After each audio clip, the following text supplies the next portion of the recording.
বন্ধুরা, এই কনকনে শীতের মধ্যে দাঁতে যন্ত্রণা হচ্ছে, দাঁতের মাড়ি ফুলে গিয়ে রক্ত পুঁজ বেরোচ্ছে, দাঁত ভীষণ ভাবে যন্ত্রণা করছে, দাঁতের মধ্যে পোকা হয়ে গেছে। তো এই শীতের মধ্যে ডাক্তারের কাছে যতই যাচ্ছেন তাও কিন্তু সেই দাঁত যন্ত্রণা কমছে না। তো বন্ধুরা, আজকের এই ভিডিওটা শুধুমাত্র আপনাদের জন্য। আপনাদের যাদের এই সমস্যাগুলো হচ্ছে, আজকের এই ভিডিওটা যদি আপনারা দেখেন, মাত্র ঘরোয়া একটা উপায়ে আপনারা কিন্তু এই সমস্যা থেকে মুক্তি পেতে পারেন।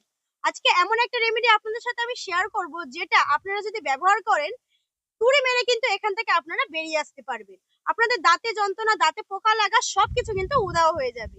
মাত্র ঘরোয়া কয়েকটা উপকরণ দিয়ে আজকের রেমেডিটা আপনাদের সাথে আমি শেয়ার করব।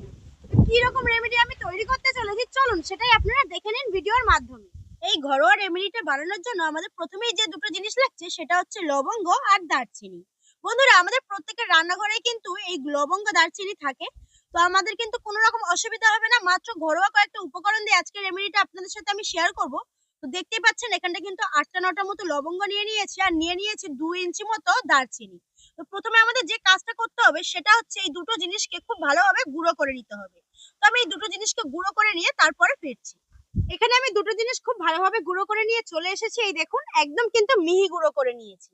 এবার এই দুটো জিনিসকে নিয়ে আমি একটা পাত্রের মধ্যে নিয়ে নেব, মানে ঠিক এরকম একটা কিন্তু একটা আমাদের চামচ নিতে হবে, মানে হাতা টাইপের। এর মধ্যে আমি গুঁড়োটাকে ঢেলে নেব। এইভাবে আমি গুঁড়োটা ঢেলে নিলাম। এবার এর মধ্যে আরো দুটো জিনিস কিন্তু এখানে আমি অ্যাড করব, সেটা হচ্ছে প্রথমে তার মধ্যে আমি দিয়ে দিচ্ছি এখানটা সরষের তেল। বন্ধুরা, এখানে কিন্তু 1 চামচ মতো আমি সরষের তেল দিয়ে দেবো।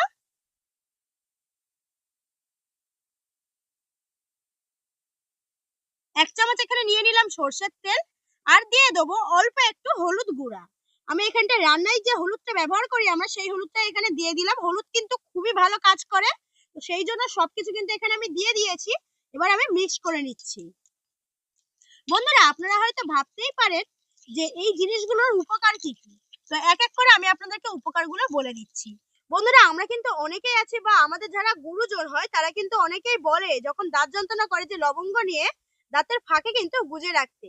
তো আজকে এখানে কিন্তু আমি লবঙ্গ ব্যবহার করেছি। দারচিনিও কিন্তু দাঁতের পোকা ভালো করার জন্য খুবই উপকারী। আর তার সাথে সাথে হলুদ আছে অ্যান্টিব্যাকটেরিয়াল, যেটা আমাদের ঘা বা প্যাঁচড়া হলে সেগুলো সারাতে কিন্তু খুব ভালোভাবে কাজ করে।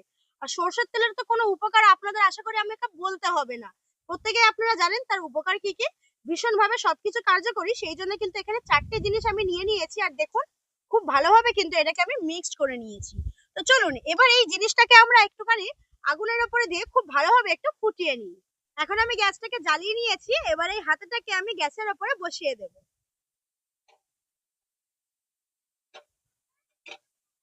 বন্ধুরা, ছাদের উপরে ভীষণ পরিমাণে হাওয়া দিচ্ছে, সেই কারণে আঁচটা একটু লাগতে কিন্তু দেরি হবে। তাও দেখুন, স্টিলের মানে হাতা চামচটা দিয়েছি বলে তাড়াতাড়ি কিন্তু ফুট চলে এসেছে। এই দেখুন কত সুন্দরভাবে ফুটছে। তো এইভাবে কিন্তু কিছুক্ষণ আমি ফুটিয়ে নেব, বেশিক্ষণ নয়, 2 থেকে 3 মিনিট মতো ফোটালেই কিন্তু হয়ে যাবে। বন্ধুরা, আমি কিন্তু এটাকে খুব ভালোভাবে ফুটিয়ে নিয়েছি, আর ফুটিয়ে কিন্তু বেশ ঠান্ডাও হয়ে গেছে।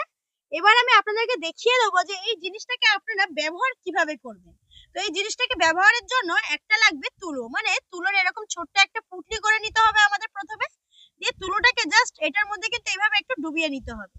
তো দেখুন, ডুবিয়ে নিলে কিন্তু খুব সুন্দরভাবে কিন্তু তুলোর মধ্যে এই যে মিশ্রণটি খুব সুন্দরভাবে কিন্তু এটা লেগে যাচ্ছে। এবার আপনারা ভাবছেন যে এই তুলোর মিশ্রণটিকে নিয়ে আপনারা কি করবেন। আপনাদের যে দাঁতের মাঝখানে পোকা হয়েছে, বা যে দাঁতটাতে পোকা হয়েছে, বা দাঁতের যে মাড়ির সাইডে ফুলে গেছে গিয়ে রক্ত পুঁজ বেরোচ্ছে, ভীষণ যন্ত্রণা, মাড়ি ফুলে গেছে, আপনারা বুঝতেই পারছেন না, খেতেও পারছেন না, বিশেষ করে এই কনকনে শীতের মধ্যে প্রচুর ঠান্ডা পড়েছে এখন। আর এই ঠান্ডার মধ্যে যদি এইভাবে দাঁত যন্ত্রণা হয়ে ফুলে যায় না, বাচ্চা থেকে বড় কি বয়স্কদেরও ভীষণ ভাবে কিন্তু জখম হয়ে যাবে। তবে আজকে এইভাবে যদি এই তুলোটা যদি সেই জায়গাটায় আপনারা দিয়ে রাখতে পারেন 5 মিনিট, তাহলে কিন্তু তার ফলাফলটা দারুণ ভাবে আপনারা পাবেন।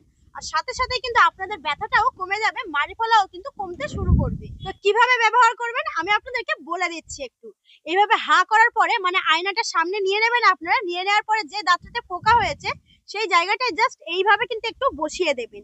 অথবা যদি দেখছেন আপনাদের মাড়িটা ফুলে গেছে, মাড়ির সাইডে, মানে দাঁতের সাইডে তো মাড়ি হয়, তার পাশে এই চামড়াটা থাকে আমাদের, ঠিক এইভাবে কিন্তু আপনারা, মানে দেখুন, এইভাবে এরকম বসিয়ে দেবেন। এরকম ভাবে কিন্তু বসানো থাকবে, কথা বলতে প্রবলেম হবে তখন কিন্তু কথা বলা যাবে না। আমি বের করে নিচ্ছি। তো আপনাদেরকে কিন্তু আমি দেখিয়ে দিলাম যে কিভাবে এটাকে ব্যবহার করতে হবে। ভীষণ ভালো কিন্তু উপকার হয় বন্ধুরা।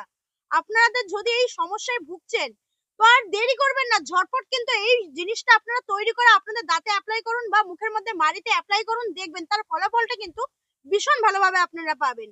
তো বন্ধুরা দেরি না করে তৈরি করে ফেলুন। আর আজকের আমার এই ভিডিওটা আপনাদের কেমন লাগলো অবশ্যই কিন্তু সেটা জানাবেন। আর কে কোথা থেকে দেখছেন আমার ভিডিওটা সেটাও কিন্তু কমেন্টে জানাতে ভুলবেন না। আর দেখা হচ্ছে পরবর্তী নতুন একটা ভিডিও নিয়ে। ততক্ষণ সবাই সুস্থ থাকবেন, ভালো থাকবেন আর সাবধানে থাকবেন। আর প্রচুর কিন্তু ঠান্ডা পড়েছে, ঠান্ডার মধ্যে বাইরে যত কম বেরোবেন ততই কিন্তু সুস্থ থাকবেন। তো টাটা, দেখা হচ্ছে পরবর্তী নতুন ভিডিও নিয়ে।